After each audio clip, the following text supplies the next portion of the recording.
You are now tuned in to the Last of Its Kind podcast, produced by humans, made for humans. Yo, check this out. We connect the streets.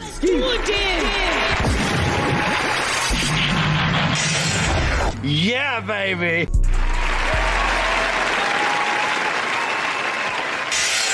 This is Mike Johns, bringing it to you live each and every week. Yo, check this out with the hottest news in tech. With us today, we got a special guest as we're going to be talking about the power of AI. And we got the legendary, the iconic.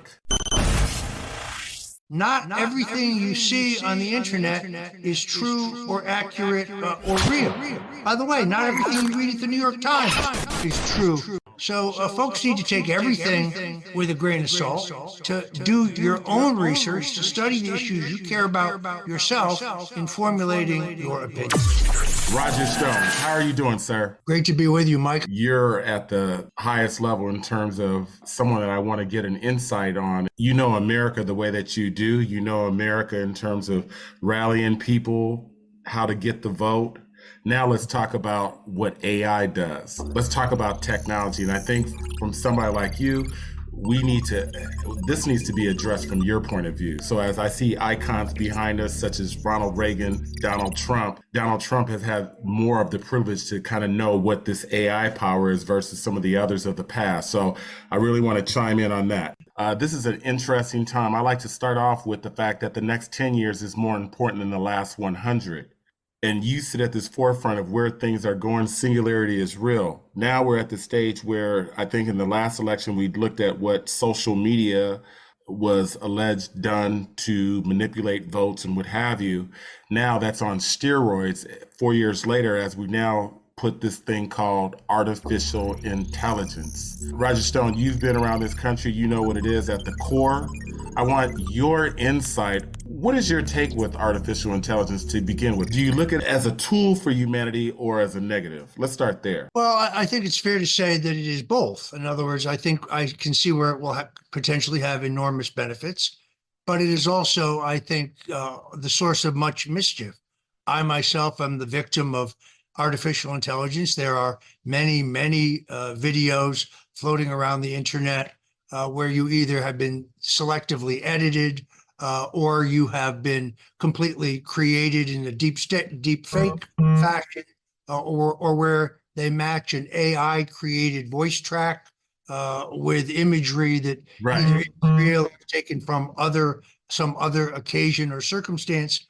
I read a great piece on this in the Wall Street Journal recently, where they essentially told the truth, which is people can no longer believe their own eyes, because what you may be seeing may not even be remotely real. All right, that's what I'm talking about. This was really driven home to me when somebody produced a very funny but ironic video of Governor Ron DeSantis saying he was sorry he ever ran for president.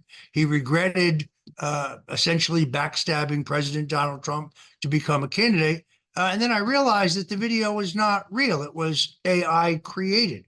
So while it was entertaining, it wasn't real information.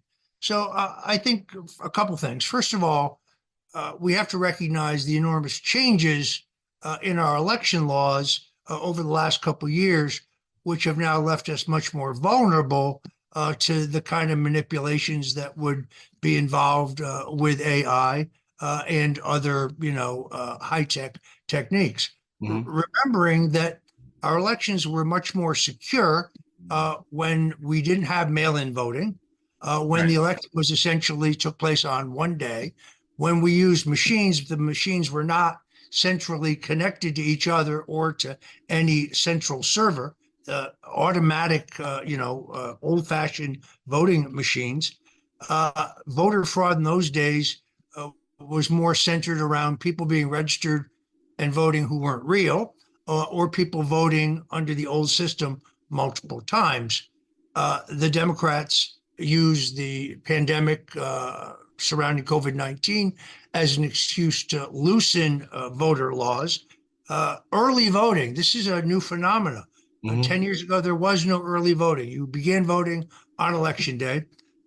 If you were infirm, if you were too ill to get to a polling place, or if you had and can prove that you had some legitimate business out of town or out of the country.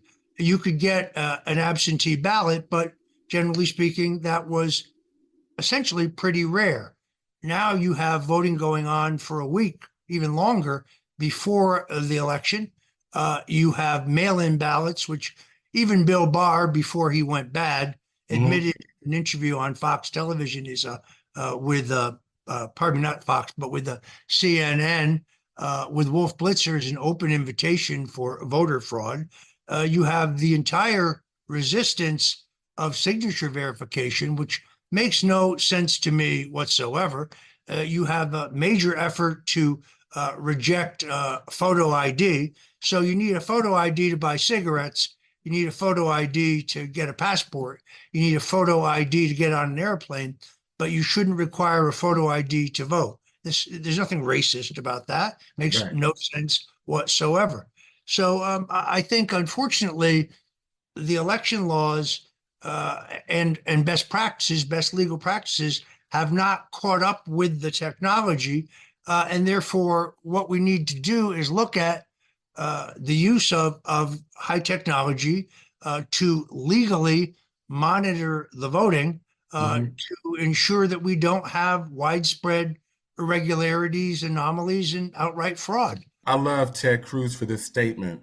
We have members of Congress making laws on artificial intelligence, and yet they're still using flip phones. Hey, man, that was funny. Do we need, when we're looking at now the furtherance of where America is going, remember I said the next 10 years is more important than the last 100. I got a lot of things that I want to get off my chest, and you're the big homie that can really validate and confirm where the future of America needs to go and things that we need to address, especially with this thing called technology, whether it be regulations and policies. So with that being said, when we look at technology right now, we look at the last election and things that were out there. You spoke on deep fakes, and I love what you just said.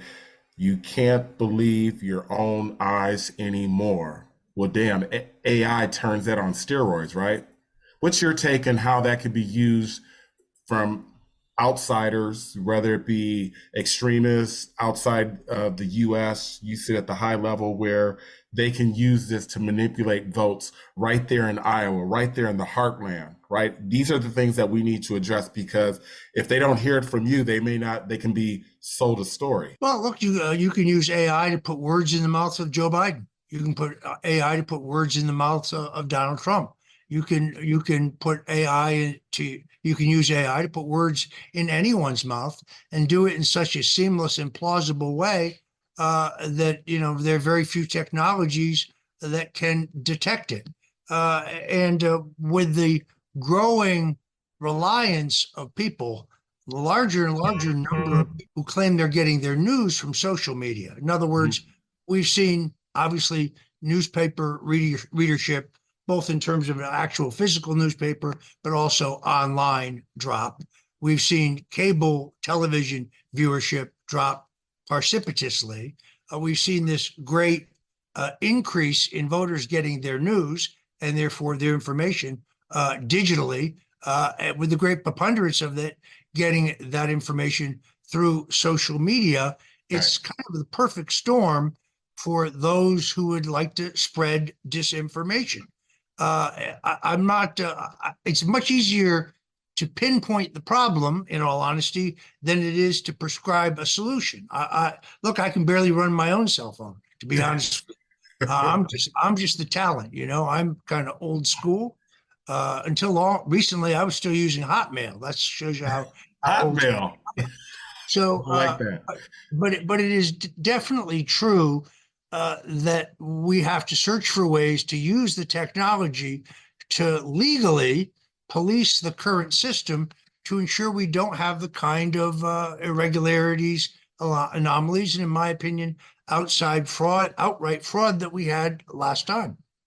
I have a lot of people that have kind of rallied behind me to ask you a couple of questions. And one of those out the gate was, there's been Rock the Vote that led way to Rap the Vote that kind of made bridge the pop culture with voting, and now there's this need for Tech the Vote. And it's been really asked as for you. One of the big things with America is its trust with technology, cybersecurity being one of those, data breach and all that. What would you say? Do you think that, that the the role technology plays for the next president, that they should be really have literacy, right? In the past, that may not have ever been at the forefront, but now, again, as the next 10 years is more important than the next 10 years more important than the last 100, the need for tech literacy is at an all-time high. Would you agree, or what's your take? I definitely agree with that. I'll tell you what disturbs me is that when Elon Musk purchased Twitter, now known as X, he courageously produced absolute proof that our federal intelligence agencies and others in law enforcement were working closely with the owners of Twitter to censor speech they didn't like. No, they were not killing disinformation. They were basically canceling anyone whose political viewpoint they disagreed with. The most egregious example of this, of course, pertains to the 51 so-called current and former intelligence officers who insisted falsely that Hunter Biden's laptop had all the hallmarks of Russian disinformation. And when publications, in this case, platforms like the New York Post, sought to prove otherwise, they didn't argue with them. They just canceled them. They just shut them down. So it's a perfect example of how the technology can be abused to affect the outcome of an election. What bothers me is now that the uniparty, the establishment, call them whatever you want, the deep state, right, now that they are beginning to lose their monopoly on social media content, largely because of Elon Musk, although let's be very clear, they still control Facebook, they still control Google, they still control Instagram, and so on.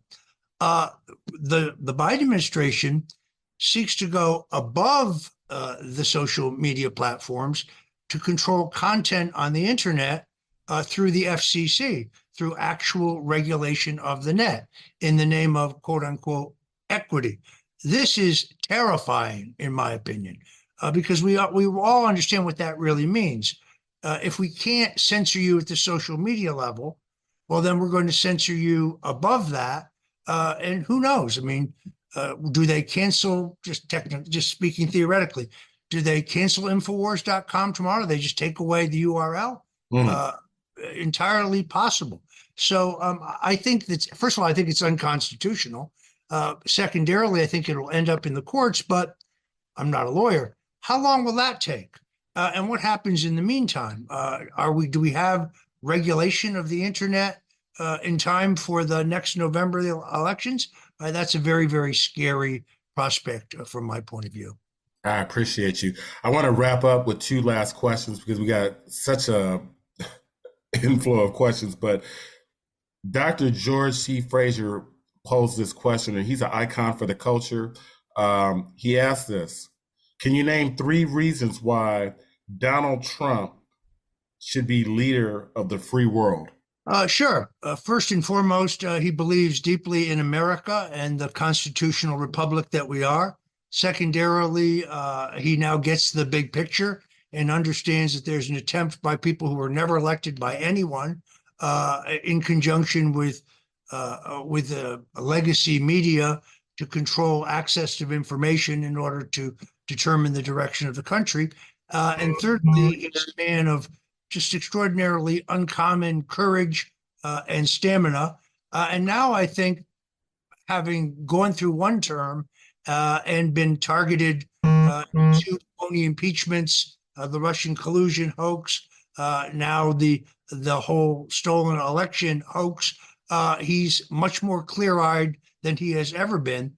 I actually think he's the only one with the courage and the stamina and the crystal clear understanding of what's going on who can save this country. Oh, love it, brother. Love it. Love it. I got to say this is one funny question that came my way. I don't know. Are those Steve Harvey suits? Your fashion game is super swagged out, like live from LA. Where do you be shopping? Where do you get the glasses, the hat? You doing it out here real big. Pop your college jacket slack and tell a bitch to step back. Hello. Well, your timing is very good. Only yesterday, New Year's Day, I published my 15th annual International Best and Worst Dress List. You can find it either at stonezone.com or you can Yes. find it at substack.rogerstone.com. Okay. This is a tradition that I picked up from the late Mr. Blackwell. Mr. Blackwell was a famous Hollywood couturier and syndicated columnist. And for Mm, 40 years, he produced this list. Then I read that he had died. And I'd always look forward to reading his list. I didn't always agree with all of his choices, right. but I decided to carry that tradition forward. Now, the truth is, I haven't purchased or ordered a new suit in many years. Generally speaking, I design my own clothes. Used to go to a tailor either in New York or in London. Very specific in terms of I don't own any two-button suits. All my single-breasted suits are three-button, roll to the third button. I have obviously I have a propensity for double-breasted suits. All my suits are double vented in the back. I like a very full cut trouser. Uh, Yes. some people say you look like a Batman villain. No, this Nah. is classic English tailoring. Yeah, Uh, super the swag. hat, the hat that I'm wearing is Yes. a Homburg. Okay, Dwight Eisenhower wore this hat. Ooh, wait. Dulles Come wore. on now. General Douglas MacArthur wore this hat. That's real Uh, boss shit right there. so everybody's style is not mine. Not Yes. everybody should try to affect, my style. You need to develop a style of your own. However, if you need a guide, Stone's Rules, Stone's Rule. Available where? you can find this at stonezone.com in the Stone's shop. Zone. You can also go on Amazon or Barnes and Noble if you like giving money to multinational corporations that hate your guts. But you can go to stonesrulesbook.com, stonesrulesbook.com, Pick that or you up. can go to stonezone.com in the store and you get an autographed copy.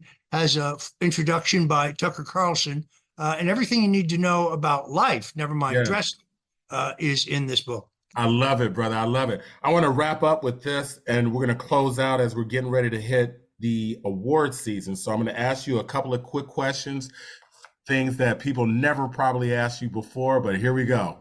Quick one answers. Here we go. Beyonce or Taylor Swift? Beyonce. Tequila or bourbon? Neither. Vodka. Vodka. Donald Trump or Biden? Oh, come on. Donald Trump. He's the Come man. on. Android or iOS? I don't even know what either one of those things are. Android phone, Samsung or Apple phone? I guess Apple phone only because I know how to operate it. I assume everything I'm doing is being monitored somewhere by Big Brother. What is your message today for pop culture as to why they need to go out and vote? Look, freedom is a great thing, but we take our freedoms for granted.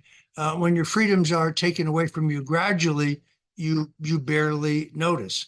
And right now, freedom is very much under assault. The idea that the federal government would lean on social media companies, although they probably didn't need much leaning, to limit free speech and your opinion, that's an outrageous idea.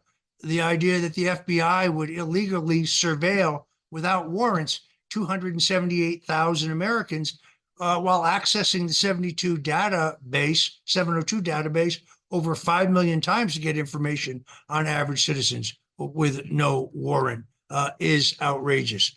The fact that they're trying to lock up the leading candidate for president in the opposition party. This is something you would see in the old Soviet Russia or Mao's China or Fidel Castro's Cuba, but not what we're used to in the United States. So if you're interested in maximum personal freedom, which I am because I'm a libertarian conservative, then you need to be involved. You need to pay attention. And as you said at the beginning of the program, not everything you see on the internet is true or accurate or real. By the way, not everything you read at the New York Times is true, accurate, real. So folks need to take everything with a grain of salt, to do your own research, to study the issues you care about yourself in formulating your opinion. Oh, man. Big homie, I respect you, love you, cherish this time. Thank you. This is Mike Johns, Tech with Soul, bringing it to you live each and every week. We got the big homie, Roger Stone, just dropping it like it's hot. Hello. And we out. I love what Snoop Dogg said, and he said it best. Make sure that you got the joystick. The joystick is life. You got the joystick, brother. Look at you. Your swag game is lit. I'm over here vibing with you. You're saying I'm glad you're happy. Things that make sense. You got the wisdom, and then we combine that with what's happening today. That's what we want to hear. Gee. All right. Enjoyed it. Keep in touch. Thank you so much. Thank you, brother. Take care. Yep.